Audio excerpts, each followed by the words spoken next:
বিসমিল্লাহির রহমানির রহিম। ইন্নাল হুসাইন মিসবাহুল হুদা ওয়া সাফিনাতুর নাজাহ। রাসূলুল্লাহ সাল্লাল্লাহু আলাইহি ওয়াসাল্লাম বলেছেন, হুসাইন হচ্ছে হেদায়েতের আলোকবর্তিকা এবং নাজাতের নৌকা। যেভাবে হযরতে নূহ আলাইহিস সালামের নৌকা ছিল তার উম্মতের জন্য নাজাতের একমাত্র উপায়, তো আজকেও আমাদের নাজাতের একমাত্র উপায় হচ্ছে হুসাইন আলাইহিস সালাম এবং রাসূলের পবিত্র আহলে বাইত আলাইহিস সালাম। এনাদের বাইরে গিয়ে আমাদের নাজাতের কোনো পথ নেই, মুক্তির কোনো পথ নেই। তো আমরা প্রতি বছর এই মুহররম মাস আসলে পয়লা মুহররম থেকে 10ই মুহররম পর্যন্ত ইমাম হুসাইনের শোকে আজাদারি করি, কেননা এটা রাসূলের সুন্নাত, এটা 1,24,000 পয়গম্বরের সুন্নাত, এটা আল্লাহর প্রিয় বান্দাদের সুন্নাত। সেই সুন্নাত অনুসারে, কেননা রাসূল এটা দাবি করেছিলেন যে আমরা যেন হুসাইনের জন্য আজাদারি করি। রাসূল বলেছেন, হুসাইন ও মিন্নি ওয়া আনা মিনাল হুসাইন, আহাব্বাল্লাহু মান আহাব্বা হুসাইনান। হুসাইন আমা হতে, আমি হুসাইন হতে, আল্লাহ তাকে ভালোবাসে যে হুসাইনকে ভালোবাসে।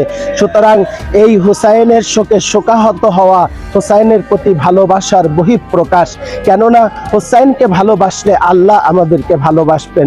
আমরা আল্লাহর সন্তুষ্টি, আল্লাহর ভালোবাসা, আল্লাহর নৈকট্য অর্জন করার জন্যই আমরা ইমাম হুসাইনের জন্য এই আজাদারি পালন করি। আমরা পয়লা মুহররম থেকে বিভিন্ন এলাকায় ইমাম হুসাইনের জন্য শোক মজলিসের আয়োজন করে থাকি। দিনের বেলা আমরা মজলিসের আয়োজন করি, রাতের বেলা আমরা মজলিসের আয়োজন করি, সেখানে মাতম করি।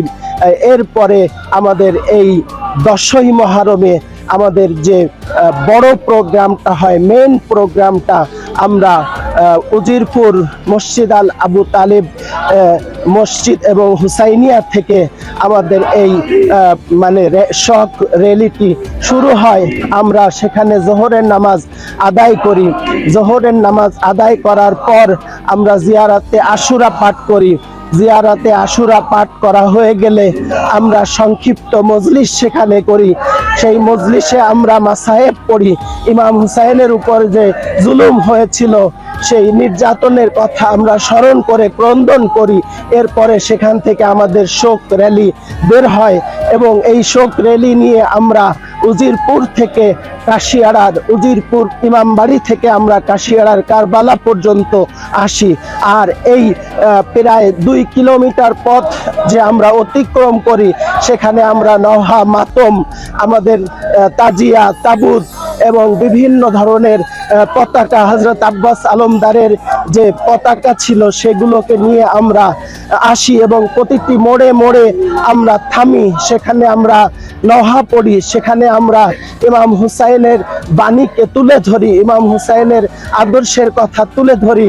ইমাম হুসাইন যে হকের প্রতীক ছিলেন, ইমাম হুসাইন যে সত্য ছিলেন, তিনি অন্যায়কে, বাতিলকে প্রতিহত করার জন্য যে তিনি ইয়াজিদের বিরুদ্ধে রুখে দাঁড়িয়েছিলেন, আমরা সেটাকে স্মরণ করি।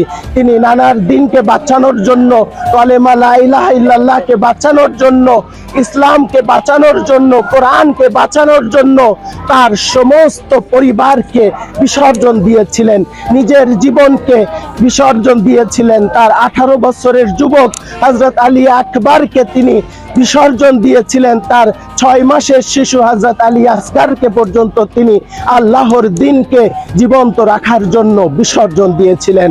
এজন্যই আমরা এই শোক পালন করি, কেননা আল হাসান ও আল হুসাইন সাইয়্যিদাই শাবাবি আহলিল জান্নাহ, হাসান এবং হুসাইন হচ্ছে জান্নাতের যুবকদের সর্দার।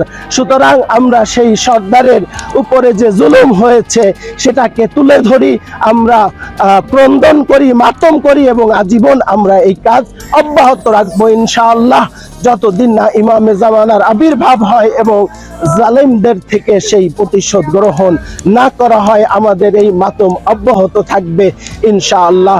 তো আজকের এই 10ই মুহররম আমরা উজিরপুর থেকে শুরু করে কাশিয়াড়ার কারবালা পর্যন্ত আমরা অনুষ্ঠিত করছি এবং সেখানে আমাদের সমস্ত মুমিন মুমিনাতরা অংশগ্রহণ করে মাতম করছেন, নহা পড়ছেন, আজাদারি করছেন এবং কারবালাতেও আমাদের আলোচনা রয়েছে, মাতম এবং মজলিস রয়েছে। ইনশাআল্লাহ এর মাধ্যমেই আমরা রাসূলের সুন্নাতকে আদায় করব। আমরা সেই কোরআনের দাবি অনুযায়ী কুল্লা আসআলুকুম আলাইহি আজরান ইল্লাল মাওয়াদ্দাতা ফিল কুরবা, অর্থাৎ আহলে বাইতের যে ভালোবাসা, তাদের যে পারিশ্রমিক, সেটা আমরা পূরণ করব ইনশাআল্লাহ। আল্লাহ আমাদেরকে ইমাম হুসাইনের আজাদার হিসেবে কবুল করে নিন।